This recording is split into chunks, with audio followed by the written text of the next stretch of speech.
Yo yo yo, what is going on, peeps? Achilles here, and we're gonna be doing another tank review here. And I know what you guys might be thinking. This kid is a wallet god, blah blah blah. You know, why is he free XP all this stuff, blah blah blah. You know, I don't really know how long or how much I can stress how long I've been waiting for the Chinese. I really do thoroughly enjoy them. They're probably my favorite nation next to the French. But yeah, so this is the 113. This is the tier 10 Chinese heavy, and it's actually not a very heavy tank. It actually only weighs around 45-50 tons, so it's not really a heavy tank at all. But you know, I feel like this kind of bridges the gap between the medium heavy thing, kind of like the E5 and the 215B do. You know, let's just start out with some basic stats. The 113 has 2,300 hit points, so it is putting it above the E5 at 2,200. And I think this is the 5th or 6th highest, because then you have the mouse, the E100, the IS4, the 215B. And yeah, the 113, so I think it's 5th. So yeah, so this is the 113, 2,300 hit points. What you need to know about it, pretty much you have 4 degrees of gun depression over the side. That's 1 extra degree than this bad boy, which I already did a review on. So you're getting that extra degree, and as you can see, it's a pretty long tank. You know, the Chinese don't really do a very good job of making their tanks look different. So they look pretty much alike. This one's just really long, and then you may notice that little diagonal line leading into that spaced armor on the side. I'll talk about that in a little bit. But yeah, 4 degrees of gun depression over the front and sides, and 1 degree over the rear. As you can see, the gun probably won't point down very well over those little grates or whatever. But yeah, so 4 degrees of gun depression, 2,300 hit points. You get this tank after you get the WZ1114. Now, to talk about the line a little bit, the Type 58 is pretty bad, but after you get through the tier 1 through 6, the IS2, the 110, and the WZ, I know I didn't play them on here, but I have played them on PC. The IS2, 110, and WZ 111 are all very strong tanks. I know some of the IS2's packages or guns can be annoying, as you can see. I think, yeah, you see that you get the .47 accuracy with that gun, but then when you get the very top gun, you get the .46. So I don't know, that some like the Chinese, I feel like they just put a bunch of packages, blah blah blah, and you know, some of these tanks, there's a lot of progression you have to go through to get through to the final package. Like the WZ, you're gonna have to go through a ton to get this last gun. But I can tell you, the strongest tank out of the entire line is probably the WZ. This tank is very strong in terms of firepower and just overall being like a very mobile heavy. I like to compare it to the IS-8. It's very much like an IS-8, but it has a more reliable turret, and I think it has a better gun, in my opinion, just because of the sheer alpha at its tier. The WZ gets a 130mm gun, which is the same as on the IS-7. But strangely enough, the WZ's gun is actually better than the IS-7. As you can see, you get the quicker aim time with a little less pen, but I mean, 490 alpha tier 9, it's pretty crazy. So yeah, and you have a better rate of fire than the E75, 4.29. That's Russians. 3.82. Yeah, 3.82. So you actually get a better rate of fire than the E75. So the DPM on the WZ is pretty good. So you're not really going to be worried about not being able to dish out damage. It's just being able to take the hits is the big thing with the WZ, just because the upper plate is pretty much useless against all of the tier 9 heavy guns and TDs that'll be shooting at you. So you're pretty much just going to want to find a spot where you can go hold down everywhere. The 110 is very strong at tier 8. It gets the gun that's on the T54. So you're only rocking 300 alpha, but I mean, you know, the T32, the Tiger 2 only have 300 alpha too, so you're not really missing much. And then the IS-2 is pretty much just a copy of the IS, but you actually get heat ammo as your premium ammo instead of APCR, which can be good, but it can also be bad. So once you finally finish that, you're gonna get this bad boy.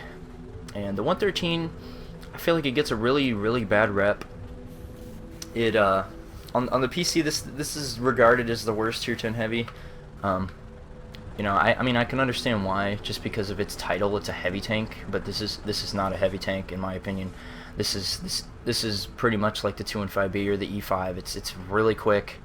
It's got some armor on the hull, and it's got really good armor on the turret, but that some armor on the hull is kind of a big deal. and whether or not you'll be able to, you know, play your role as a heavy tank. And generally, heavy tanks usually are made to take hits and be able to withstand hits. So this tank isn't as good at it as some, such as the U100 or like the IS-7 or something like that, but it can take a beating. And in two of the gameplays you're going to see, I take the first game you're going to see I take quite a beating, but the second game is a little bit quicker, but you can still see, you know, the effective armor on the hull and the turret and such. So let's get into the modules. Well, actually no, let's get into the armor values. So you have 120 millimeters on the front hull, which doesn't sound like much. Now I wanted to show you something before I actually talk about that. The hull on the WZ is also 120 millimeters thick. So when you're getting to tier 10, you're thinking 120 millimeters thick. What the heck, man? Is this tank gonna be able to bounce anything? Now the big thing here is look at that sloping. That's 120 millimeters slope back at probably about 61 degrees, 59 around there. And the effective thickness of that upper plate, if you're just looking dead on at it on flat ground like this, it's about 240, 245, 250. Now if you angle it like this to where you can still bounce shots with your side, probably about 260, 270. So, but you got to keep in mind that this tank's relatively low profile, so some tanks are going to be shooting down at you, making that upper plate a little less effective than it could be. So a big thing in this tank is just knowing where you can find hold down spots and knowing where you can hide that lower plate. And I'm going to go over a couple things that I do to, you know, avoid people from shooting me in the upper plate or the lower plate if I'm you know, out in the open and they're staring me down. So I'll talk about that in a little bit. But let's get back to the armor. So you've got 120 on the front, and the lower plate is actually 100 millimeters. So you're pretty much going to get penned at any angle. It's tier 10 with pretty much every gun that's shooting at you. So I mean, kind of a bummer, but you know, whatever. Pretty much a Chinese thing.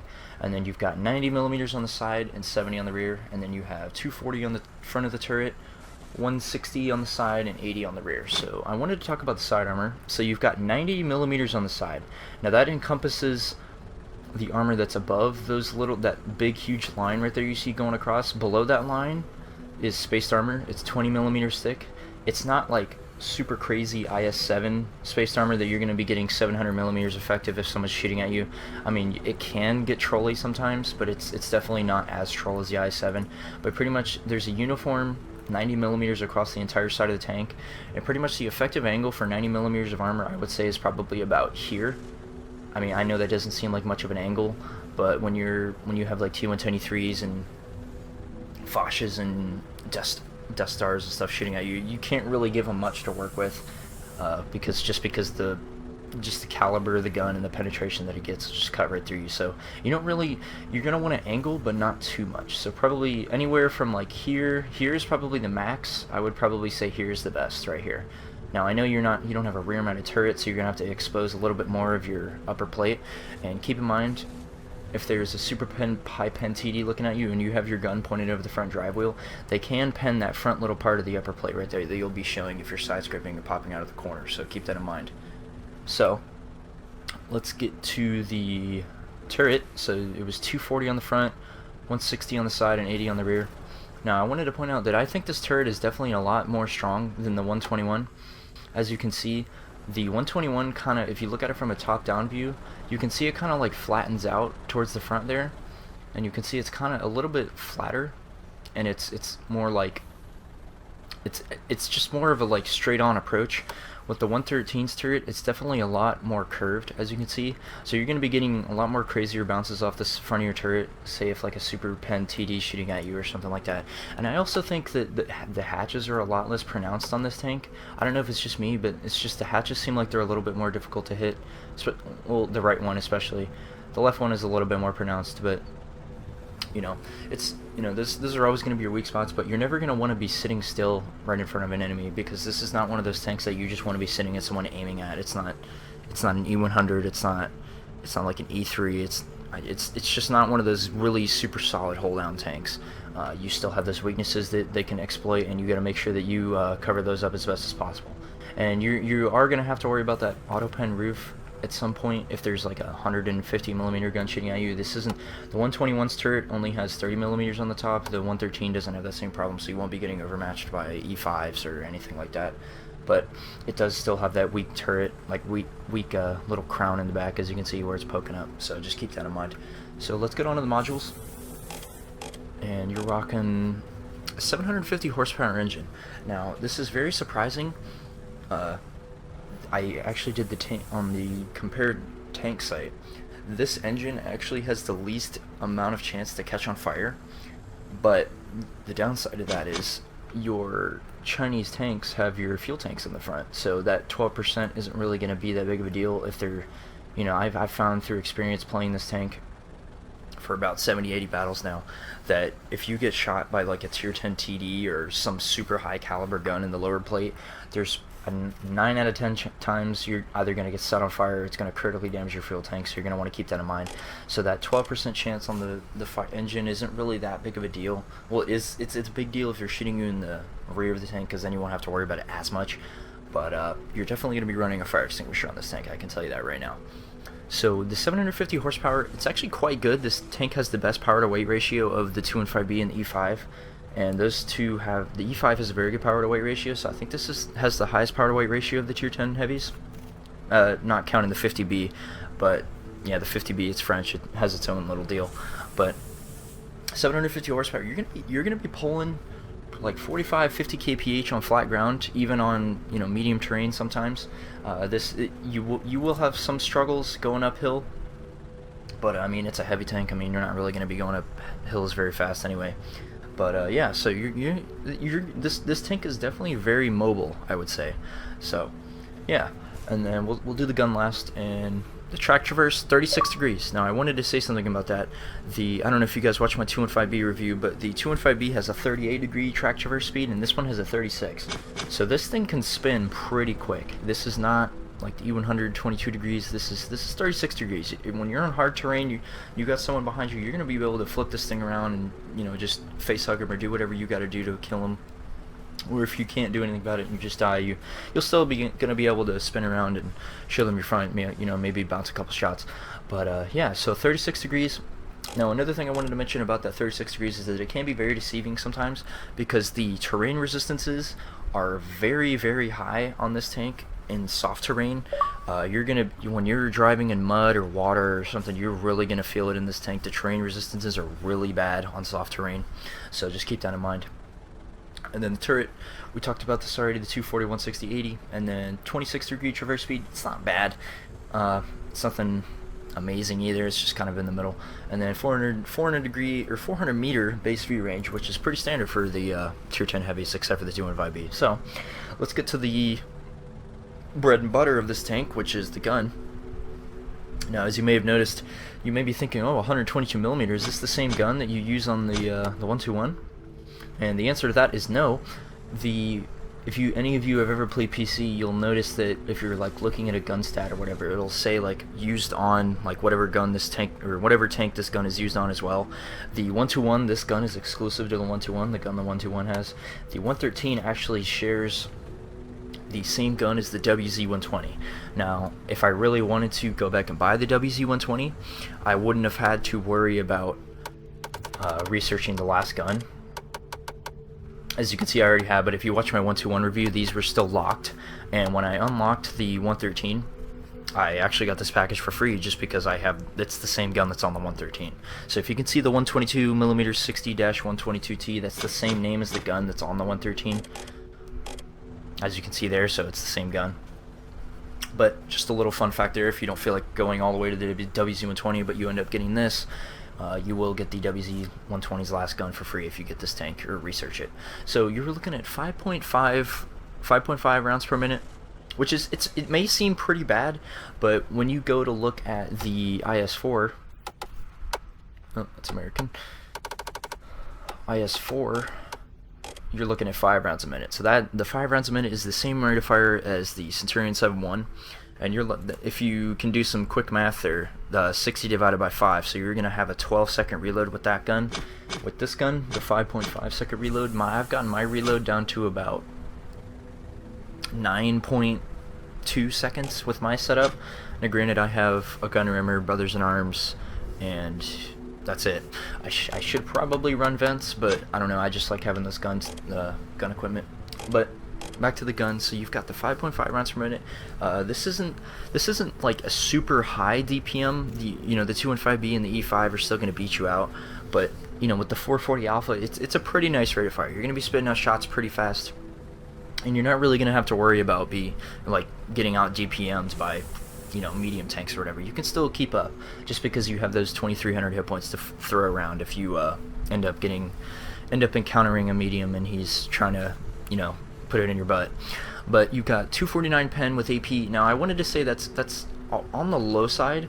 I don't know if any of you that have the i7, the AP penetration on the i7 is 250, and that is also relatively low.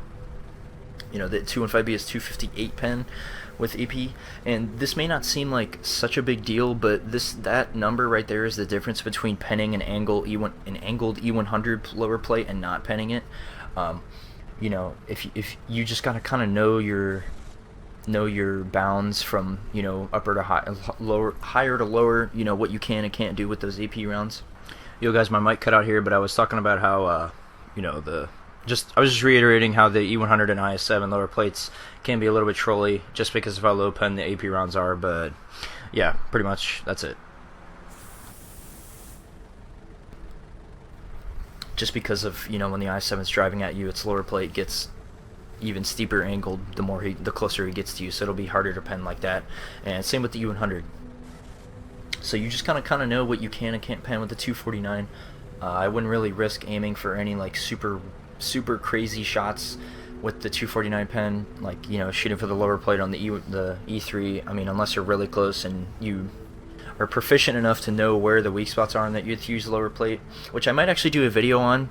I might do a how to kill a T110 E3 efficiently video, just because it's one of those tanks that people have a lot of trouble with.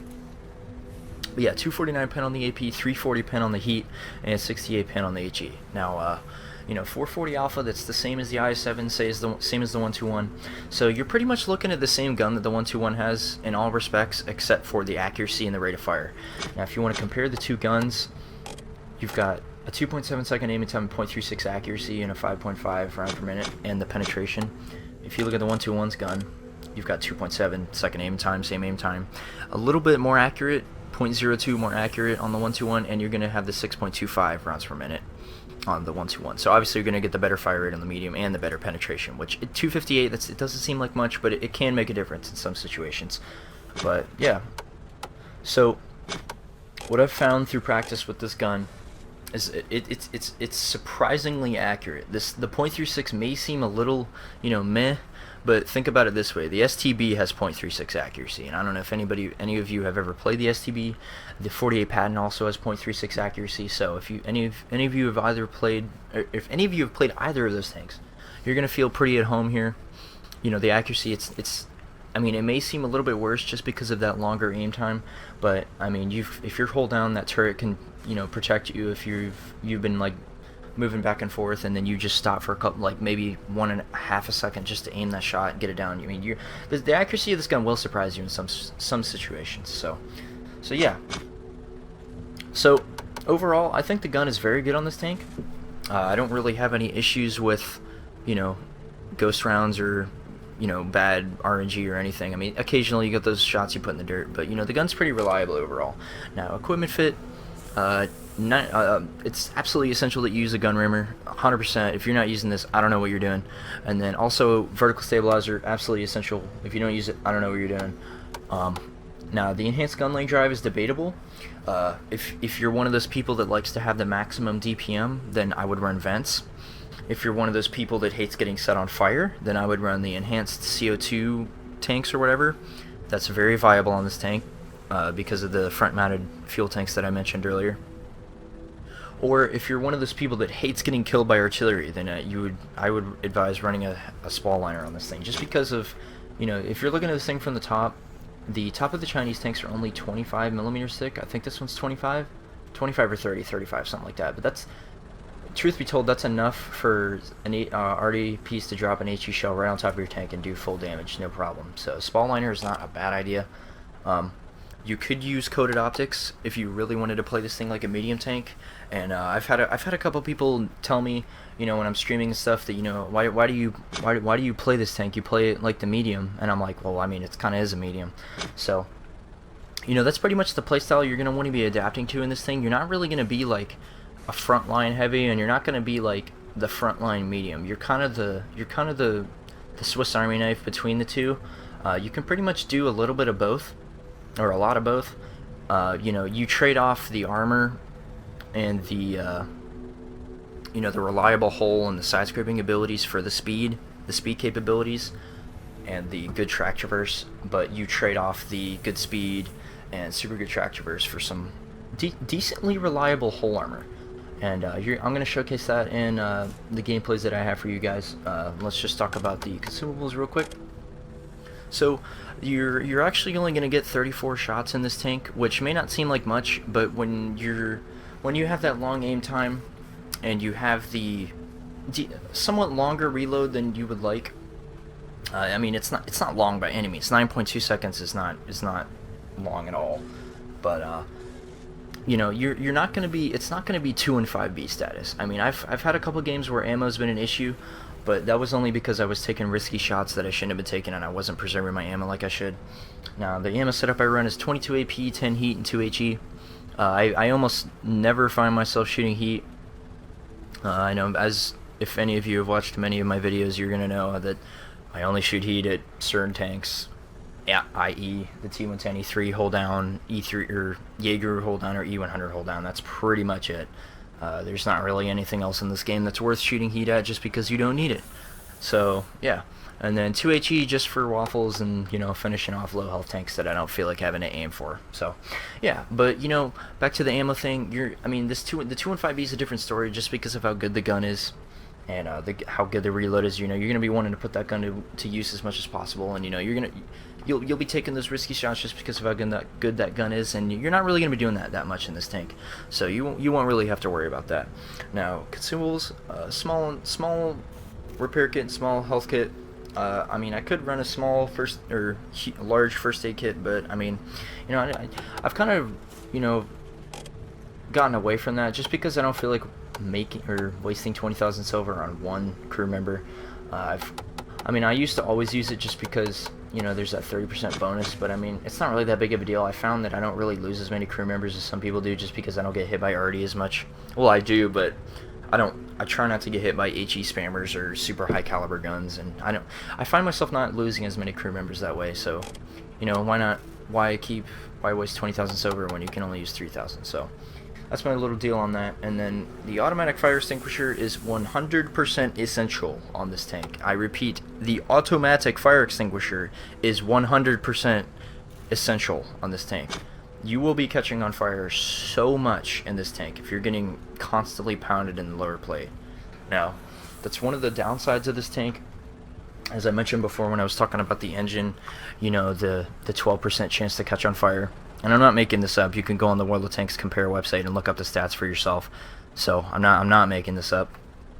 But you will be catching on fire a lot in this tank if you're just constantly exposing that lower plate.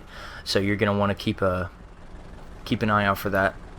Try to hide that as much as possible. I know it's really hard to hide on some maps, like city maps, where there's no like little debris piles for you to hide behind. So you just gotta make do with what you can. And one of the things I like to do in this tank to avoid getting shot in the lower plate is if you know, there's a tank in front of me and we're on even ground and he's right in front of me, I like to just kind of wiggle the hull left and right to, you know, kind of bait the shot. Maybe they'll shoot my tracks and I'll get lucky and not take any damage. You know, it's not 100% effective, but I find that probably 2 out of every 3 shots that they shoot at me will hit the tracks. You know, trained players will just kind of wait for you to swing it back around and shoot the lower plate, no problem. But you know, it's just the little things that can save you those little 400 damage pings that they'll be shooting at you, no matter or whatever tank it is. So pretty much you're going to be getting penned by pretty much anything in the lower plate. Even a tier 8 will pen your lower plate, no problem. So you're going to you can't just drive at people like you can in the i7. This tank is. I like to say it's resistant to small arms fire, like I said about the 215B. This is another one of those tanks. This isn't a heavy tank by any means, like a traditional super heavy tank like the E100, IS7, IS4. It's far from that. But this is another one of those tanks that suffers a lot when getting shot at by tier 10 TDs in the hull. I know I mentioned in my 215B review that the turret doesn't like getting shot at by TDs. This thing can take TD shots. It can. Now, when you're staring a TD down in the face, you're not going to want to be sitting there, you know, mobile or immobile, just staring at him waiting for your reticle to aim. You know, because that'll give him time to aim at your cupolas or shoot your turret cheeks or something like that. So this is one of the tanks that you're never going to want to be sitting still in, and I think I do a good job of that, highlighting it in the replays, and I think that's what we're going to go to now. Alright guys, so here's the first replay I have for you, and I only wanted to show you this replay just because it showcases how quick this gun can dish out damage, and I wasn't kidding when I said it had a pretty decent reload. So I feel like this is one of the replays that is going to showcase that, along with the hold down and armor capabilities of this tank. Now this tank isn't really known for its super heavy armor, as I mentioned, but this is one of those replays where you can see just how good the armor can be if you're in the right situation. I wasn't exactly in the best situation, but I was in a good spot. Had I been in a good situation, this would have been a lot better of a game, and had I not lose all my HP, spoiler alert, we actually end up losing this game. It's a fairly quick game, and I was very surprised that I dished out as much damage as I did in the short amount of time that I was alive. And I don't say that meaning that, you know, I just kind of YOLO'd out there like an idiot. But this replay is really, I feel like it's really telling to see how good the turret is on this thing.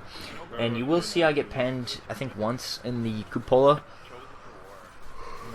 Excuse me, but I think that's about it. And you're gonna see the armor. You're gonna see the armor weaknesses against TDs here.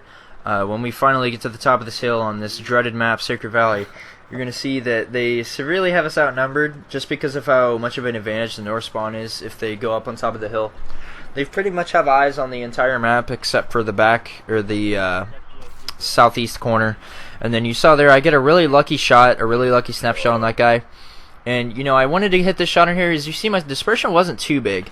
And I actually aimed for the side of his turret and it ended up hitting the side of his tank. And I thought it would go through just because, you know, the side of the T-20 prototype's armor isn't the best. And I thought it would go through, but it didn't.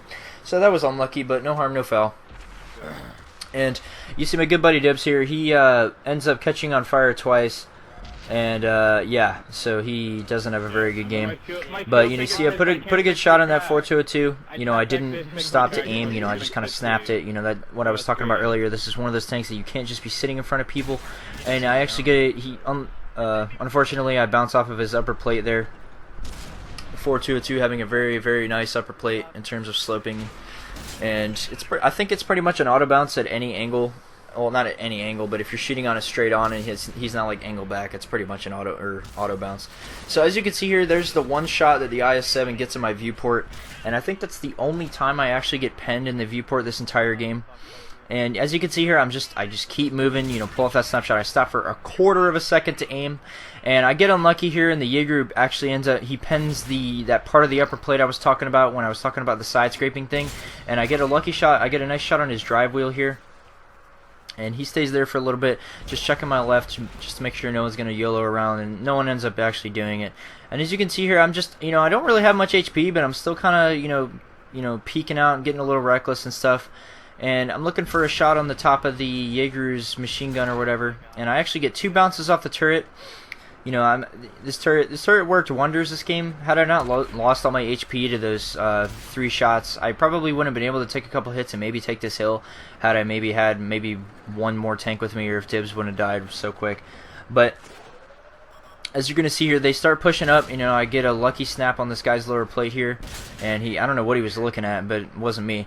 As you can see here, I'm just keep moving up and down. I'm trying to angle my upper plate even further back so it'll be an auto bounce, just trying to bait the shot. And none of them actually end up pointing or shooting me, and then you see that snapshot there? That's the thing I was talking about, with you just got to keep moving. And I bounced an E4 shot.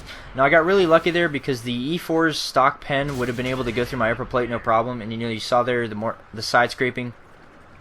And then you saw the Jaeger shot a heat round into the side of my tank, and he actually ended up bouncing it, or just the spaced armor ate it up. You know, the spaced armor can save your ass, and this is one of the situations where it did. Now, I don't end up actually lasting very much longer after this. I meet my demise after I shoot this E4. But I just wanted to highlight in that replay, you know, the constant movement, making yourself a hard target. That's pretty much what you're going to want to do in this tank at all times. this is a really short game for me, and I just wanted to showcase it just because of how quick I was dishing out damage. The short amount of time that I was alive, I managed to get 10 penning shots, and you're going to see the end game here. I actually cut the rest of the video short because it's pretty much just me staring at my dead body and then watching a bat chat. So I don't really end up doing much. But you can see here the defeat screen. I still made a pretty nice chunk of change. Gotta wait for us to pull up the scoreboard here. I don't think I was looking at the TV at the time, but you know what I was talking about earlier. You just gotta keep moving. It's key to making this tank work if you've got a lot of people in front of you. Now, I think I pull up the scoreboard here in a second, please. I don't know what I was doing at the time. Come on. Where is it? I think I did like 40, 300 or something like that, and there you can see it. Alright, so here's the second game I have for you guys, and I feel like this is a really good game displaying just how good the gun is on this tank. It's not quite 215B status, but this gun is very strong. You're gonna see a lot of long-range shooting here, a little bit towards the end, but you're gonna be seeing these brawling capabilities here, and you're gonna be seeing, you know, usually you see those medium tanks that get to the middle first, but you know this tank is pretty quick. You can get there pretty fast. One thing I will note about this tank is if you are driving through water, you are going to turn so slow. The terrain resistance when you are in water is unbelievable. It's so bad, and you're pretty much just gonna be. It's pretty much like driving in mud. It's really slow. So just pretty much just working up through the middle here on Pearl River, get the snapshot on to get the kill, and then I think an E5 rolls up, and you're gonna see me side scrape this rock here, and you know, side scraping is quite effective in this tank. I didn't think it would be as good as I thought it could be, just because of how thin the side armor is for the tank that it is. But you know, right here, you see I get the shot on his cupola. He actually misses, but I think I was over angling there a little bit, and he might have penned had he shot my side armor. And this 62A misses his heat shell. And another thing I would like to highlight is that if any tank is shooting heat at you, your upper plate is rendered useless. I just wanted to let you know that your upper plate is absolutely useless if they are shooting heat at it, unless you're at some super extreme angle or you're angled back or something. I mean, premium ammo literally just ruins heavy tanks, and it doesn't really, I mean, you can't really do anything about it. So yeah, but you know, these guys started backing up, and we saw that they had a couple people going towards the corner. So I figured I'd see if I could cross over, but I was a little weary of what they might have had sitting in their spawn, and that is not what I wanted to see. And I actually was aiming for the shot here, and my buddy ran into me, and I still managed to get this. Well, I missed, but I told him he could back up, but he ended up almost getting clipped here. He doesn't die, but he does shortly after. And I don't really know what that waffle was doing. But there you can see that accuracy. That shot went exactly where I aimed, and it was quite a pleasant result. I keep looking for him, but he doesn't get lit. So I just wait for the C50 to cross. And I mean, as you guys may be able to tell from the gameplay, but like right now, I'm just playing like a medium tank. I'm not playing like a heavy tank. This tank doesn't. It functions as a heavy, but it's not the best heavy. So I mean, it functions better as a medium than a heavy, as I should say. And you saw right there, you saw the gun depression, what that can do for you, and what it can limit you from doing. Had that been like a 62A, I'm pretty sure I would have been able to get the gun down to shoot him, but it doesn't really matter anyways because I get the shot off here. Hit his fuel tanks, then my friend sets him on fire. And you know, I'm waiting for this waffle to get spotted that killed my buddy Nate. And he gets lit on the hill over here in a second. So I'm pretty much just playing the sniper game here. I'm not really, you know, forcing any engagements just because I know they maybe still have quite a few scary things. I just call out the artillery there, and then you can see the accuracy of this gun. It's very nice. And you may have noticed the shell velocity is a little bit slow. It's not as slow. It's not like E100 slow, but it's still not the fastest. So you're gonna have to lead your shots a little bit more. But it's still pretty good. And then here again, you can see the gun depression problems. I honestly don't know how that didn't hit his drive wheel and do damage at the same time. Probably because I went through the spaced armor. But I end up getting the second shot off here just because of how quick that reload is. And I knew I wasn't gonna get shot there just because I saw him shoot, and I know he has like a 22-second-ish reload. So I figured I would be safe there. So I just took a gander at the map, and I saw that there's absolutely no one in the base. And I turned around, and I actually go up on this ridge up opposite us to go see if I can get some sniping shots on the guys on the base. And I was assuming that those are both of the E100s and the 140 since I hadn't seen them at all. So my guess is correct, and it is them. And I load a heat round just to make sure that I can get that one shot through to get the reset if it's really a critical situation, just to get through that E100 turret. I didn't really need it at the angle they were posing me. I actually end up not doing any damage here. Hit his tracks. Heat rounds are bad for that. I think it got the reset because I hit his tracks, but it would have been nice to do damage. But here you can see more sniping in the 113. You know, hit his. I mean, the E100 turret's pretty big, but he was still pretty far away, and I hit it no problem. And you can see this upper plate's working pretty nice. Now, granted, the E100 doesn't have the best pen or the best accuracy at a distance, but you're going to see here I start getting lit up. And as you saw right there, that's another thing I want to highlight. If you're backing up against a wall and unangling your upper plate, it will make it a lot easier for them to pen you. And you can see I was just getting pounded in the lower plate there. Ended up bouncing a heat round off him, and then I reload AP just to make sure I can get a damaging shot on him, even though the other E100 has all the cap points. I was just looking for damage here because I knew my teammates were really close to the cap. Put in a shot on the 140.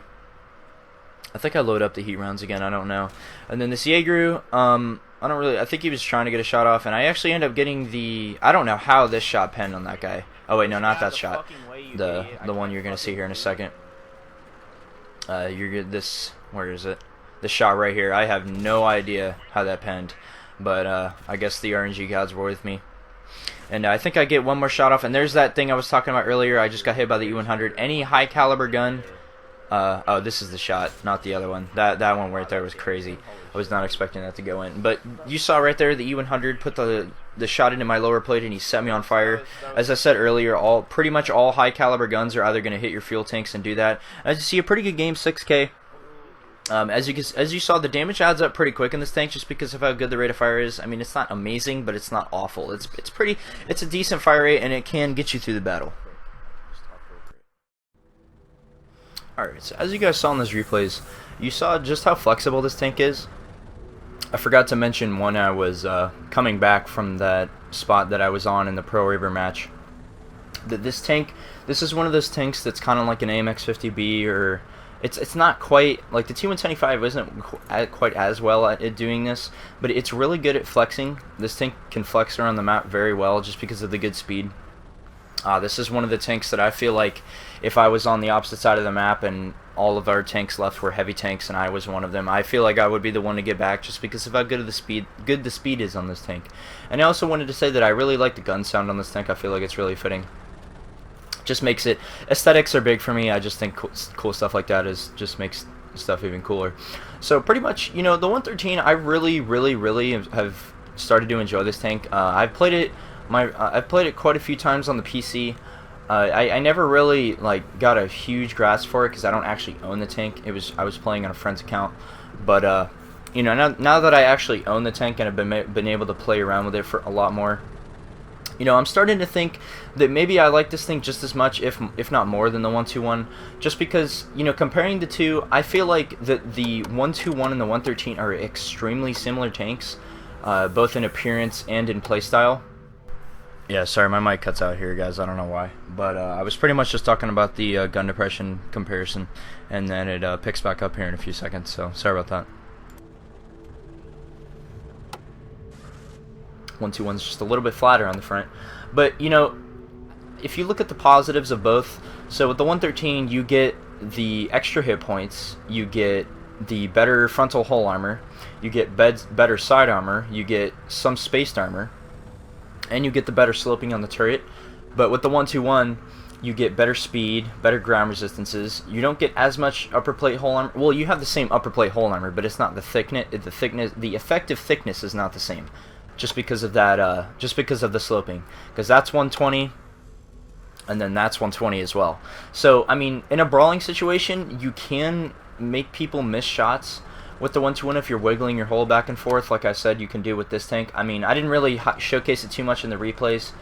I feel like I should have had a gameplay where I showed you that, but pretty much what I meant when I was talking about that earlier is just when there's someone like sitting right directly in front of you and you're trying to, you know, make them bounce off of you, just keep wiggling your hull left and right like this. not giving him too much of the side, because then they'll just pen your side armor, but you're pretty much just trying to get them to bait your tracks and shoot your tracks. But you can do that as well in the 121. But I feel like the pros of the 113 outweigh the pros of the 121, because the only thing the 121 has over the 113, well, there's three things the 121 has over the 113. It has the speed, it has the gun stats, such as accuracy and the pen, and it has the better rate of fire. That pretty much is the only thing that this tank has over the 113. In my eyes, I feel like the 113 is more accessible to someone who isn't experienced with tanks that don't have as much gun depression. I feel like this would be the better tank for you, and it's a fun tank. I also think this is probably the best looking tier 10 heavy. This thing just looks fucking badass. I can't put it any other way. Both these tanks just look really, really badass. I just love how the spaced armor looks, and how there's no little like hatches or anything on the front plate. It's just flat armor. But you know, I feel like the 121 takes a more special driver to, you know, get used to, or someone who's more experienced with tanks that don't have gun depression. But you know, the 113 I feel like is a little bit more friendly for people who aren't as good with tanks that have no gun depression. But the 121 definitely rewards more if you can manage the gun depression and you can put that gun to work. Just because the potential of this gun is insane as long as you can stay alive and be in a position to make it work. Now the 113 has the same capabilities, it's just you have the extra degree of gun depression, a little bit less pen, a little bit less accuracy, and a little bit less rate of fire, but you also have the somewhat reliable armor, better hold down capabilities, and you have more hit points to throw around, so that's a positive as well. In all, I would say that the 113 is better than the 121 just on a standpoint of just practicality on every single map, because you know, I found through practice over like the 700 or something battles, there's just some maps that are extremely difficult to play when you're playing the 121.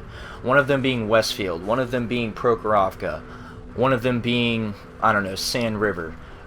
You know, it's just the add-in blunder of not having extra gun depression just kind of makes this tank a little bit more unpractical, or impractical, I should say, because I would much rather be, let's say, in like an Object 140 on Prokhorovka than this. Despite the potential of this gun, the alpha, the rate of fire, the penetration, and just the sheer damage that this thing rips out of it, or rips people apart with, it's a lot less practical on a map where you're gonna have to be confined to one space.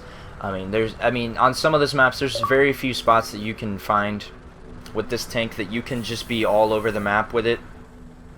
The 113, you actually have a little bit more flexibility with that, and the only things you sacrifice are gun stats and a little bit of maneuverability, but you have more hit points, better armor, and better armor overall.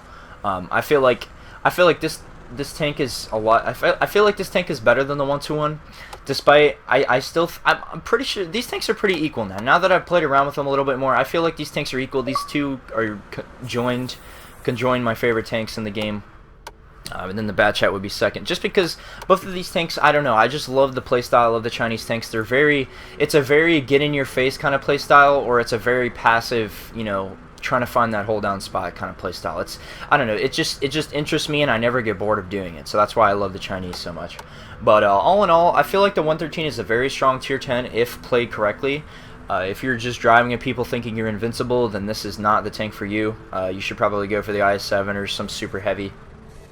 This tank is more for the player that knows that knows the capabilities of other tanks and knows the weaknesses of their tank. I feel like this tank is a little bit more for a little bit more experienced players. It's not as noob friendly like the IS-7 is. Now granted, this tank does have the spaced armor, but it doesn't have this Zeus spaced armor the IS-7 has. I feel like this is one of those tanks that through practice, if you can master the art of the 113, you will be seriously tearing some shit up on the battlefield. This is one of those tanks that really rewards those who can utilize its strengths a lot more than other tanks. But pretty much, that's pretty much all I have to say about the 113. I forgot to go over crew skills. Oh, and another thing the 121 has over the 113 is camera rating. The 121 does have a lot better camera rating. Despite this thing is pretty much the same size and height, it's just a little bit longer. But the 121 does have a better camera rating. But that's pretty much all I wanted to say about the 113. If I could sum this tank up in just a few words, I would say hybrid medium that is a gold ammo sufferer, or a gold ammo victim. So this tank, it really does play like a medium for the most part. But again, like I mentioned in that Pro River game, if they're spamming heat or any type of prem ammo at your hull armor is pretty much rendered useless. You can't really do much about that. I mean, it's part of the game. You got to deal with it. But you know, it's just finding those spots where you can make this tank effective that is really important, and ultimately is how you're going to find success with this thing. I mean, I feel like this tank is very, very strong in terms of, you know, being a support tank. It's not really a frontline tank. I mean, it can be if you're hull down, but as long as you have support behind you, that's the only time I would ever be a frontline tank. And the last part I wanted to talk about, do I think this tank is Clan Wars viable? No, I do not. The 113, regarded on the PC, is probably the worst tier 10 heavy for Clan Wars, only because of it doesn't really do anything super well. It's kind of like the E5, but the E5 has a more reliable gun, and its turret is a little bit stronger despite that huge machine gun port cupola thing. But you know, the 113, it has the turret armor, but it doesn't have the gun depression. That's a pretty big factor when choosing a tank for Clan Wars. You know, gun depression and turret armor is pretty much a huge factor, and the fact that most people are shooting gold if you're playing Clan Wars, that's just gonna make your hull useless, and your hit points are just gonna dwindle down even farther than they should. Now, if there was a no premium spamming Clan War battle, then I feel like this would be a strong tank on some maps, such as like Ensk. This tank excels very much at brawling. I love getting in people's faces with this tank. And you know, if you've got a tank directly in front of you, you know, you just turn that hull probably about 25-30 degrees, they'll be bouncing off your effort plate. It's just this tank. It's a very fun playstyle, and that's pretty much why I like it so much. It's a very, very fun tank to play, and I never get bored of it. So, you know, that's pretty much all I have to say about this tank.